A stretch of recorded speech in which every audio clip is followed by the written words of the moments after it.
Finally Dafarpur গ্রামে যাওয়ার জন্য আমরা রওনা দিয়েছি আর আমাদের সাথে যুক্ত হয়েছে জনি। আসসালামু আলাইকুম দর্শক, সবাই কেমন আছেন? অনেকদিন পরে ভাবির সাথে আমি ঘুরতে যাচ্ছি, অনেক মজা। জনি আসলে খুবই আনন্দিত, কারণ অনেক দিন পর আমাদের সাথে যুক্ত হতে পেরে ও খুবই খুশি। অনেক সুন্দর লাগছে ভাবি। এখানে আমরা দুইজনাই কথা বলছিলাম, কিন্তু কোনো কারণবশত হয়তো বা আমার স্পিকারটা অন করতে মনে ছিল না। তারপরে এই যে ফাইনালি গ্রামের রাস্তা ধরে আমরা এগিয়ে চলেছি। আর গ্রামের রাস্তা আমার সত্যি খুবই ভালো লাগে, কারণ একদম সরু রাস্তা, দুই সাইডে মাঠ সবুজে ভরা।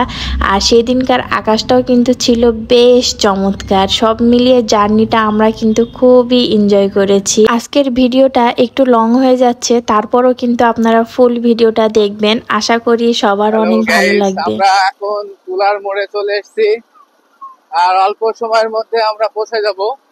ভাই মনে আছে ভাই, যে এদিকে পিকনিক করা হয়েছিল, পুরনো হচ্ছে একটা বাড়ি ছিল, তারপরে হচ্ছে সুন্দর একটা নদী ছিল, অসাধারণ মনে পড়ছে এদিকেই। ভাই ভাই ফ্রেন্ড সার্কেল সবাই ছিল। আর এতক্ষণ ধরে তো জনি আমাদের আগের অনেক গল্প শোনালো, নাকি তারা আগেও এই গ্রামে আসছে, কিন্তু আমি আসিনি, আমি ফার্স্ট টাইম। তো ফাইনালি আমরা গল্প করতে করতে দফরপুর গ্রামে চলে আসছি, আর কিছুক্ষণের মধ্যে আমরা সেই কাঙ্ক্ষিত স্থানে পৌঁছায় যাব। জানি না ভাইরাল পেঁয়াজু আমাদের কাছে কেমন লাগবে। সবার কাছে যেহেতু অনেক ভাইরাল, আমাদের কাছে নিশ্চয়ই ভালো লাগবে। তো আমি একদম অথেন্টিক রিভিউ দেবো, আপনারা সবাই জানেন। তো এই যে আমরা সেই কাঙ্ক্ষিত স্থানে চলে আসছি, আর এখানে আমাদের জন্য এই যে এই লোকটা ওয়েট করছিল। আসলে ওনার দাওয়াতেই কিন্তু আজকে আমরা তার গ্রামে আসছি।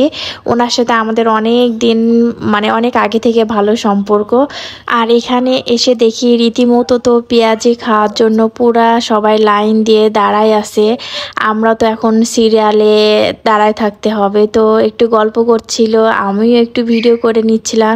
আর এখানে নাকি অনেক দূর থেকে মানুষ পেঁয়াজি খাওয়ার জন্য আসে। যার দাওয়াতে আমরা এসেছি, সত্যি আজকে খাবেন তো? খাবেন তো আপনি আজকে? হ্যাঁ, এর দাওয়াতে কিন্তু আমরা এসেছি। সেই বিখ্যাত পেঁয়াজি এখানে চলে আসছি, দেখা যাক। পেঁয়াজি তো খালি ভাইয়া, এই আপনার নাই রেডি করছেন নাকি? রেডি করছেন? কতক্ষণ সময় লাগবে? 10 মিনিট। একবারে কতটুকু যাচ্ছে ভাইয়া? কত? মাত্র 1 কেজি? ও আচ্ছা, যাই হোক, আপনাদের এখানে অনেক প্রশংসা আমরা শুনে আসছি।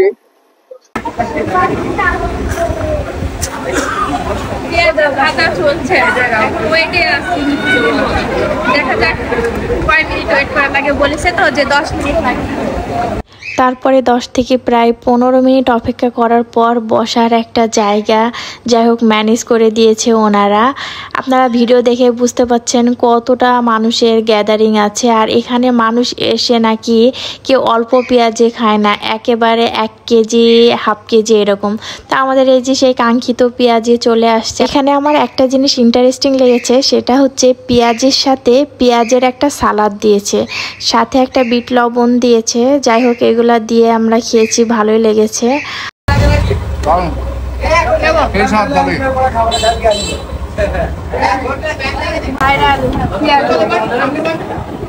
দফরপুর গ্রামের পেঁয়াজ খেয়ে দেখি। 15 থেকে 10 মিনিট অপেক্ষা করার পর এই পেঁয়াজি হাতে পেয়েছি।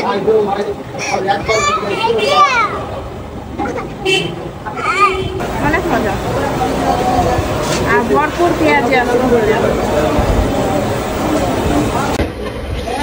প্রতিদিন এখানে 20 কেজি পেঁয়াজ, যে পেঁয়াজি হয়, আমরা পেঁয়াজি বলি বা পেঁয়াজু বলে, আর এখানে পেঁয়াজ বড়া, তাই তো? পেঁয়াজ বড়া বলে। চলে আসবেন পেঁয়াজ বড়া খেতে, আর অবশ্যই জানাবেন। আমার মুখে তো সেই লাগলো, সত্যি বললাম কি খারাপ বললাম সেটা জানাবেন অবশ্যই কমেন্টে। আমরা সব খেতে পারিনি, তাই পার্সেল নিয়ে যাচ্ছি। বাড়িতে আমার মেয়ে আছে। এখানে এমন এমন ব্যক্তিও আছে যারা 1 কেজি পেঁয়াজি খেয়ে নিতে পারে, তাই তো? তো সবাই এতক্ষণ দেখলেন আমরা ভাইরাল পেঁয়াজু খেতে কোথায় গিয়েছিলাম। তো আমরা এখন তো বাসায় চলে যাচ্ছি। আর ভিডিওটা ভালো লাগলে কিন্তু অবশ্যই লাইক কমেন্ট শেয়ার করবেন। আর আপনারা কে কে গিয়েছেন তাও কিন্তু কমেন্টে জানাবেন।